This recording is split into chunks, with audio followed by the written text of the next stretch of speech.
Zaidi ya wakazi 3,500 kaunti ya Mombasa walinufaika na kambi ya matibabu bila malipo iliyokuwa ikisimamiwa na wakfu wa M-Pesa kwa ushirikiano na kituo cha afya cha Zuri na hospitali ya macho ya Lions katika shule ya msingi ya Consolata eneo bunge la Likoni. Wakfu huo pia ulipeana vifurushi vya bidhaa za watoto kuwasaidia kina mama wanaojifungua katika hospitali ya Mrima kama njia moja ya kuimarisha afya ya mama na mzazi.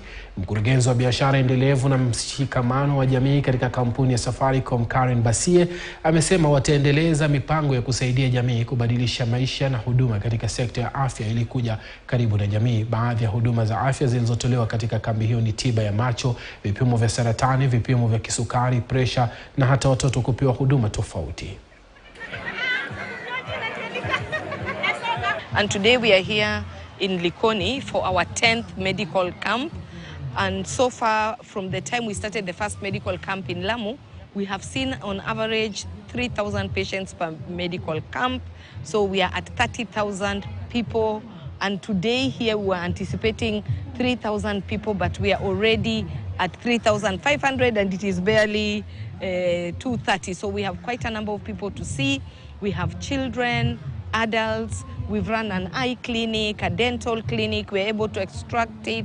We are running a family planning clinic, fistula screening, and just general healthcare screening. I really appreciate. You can just see the population which has really turned up here today. And it is because people want to have health services.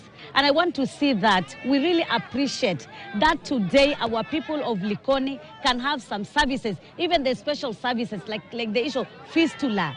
I've seen several women today now. They are going to have a test on the fistula. There is also some tests on cancer screening, which is also being done here.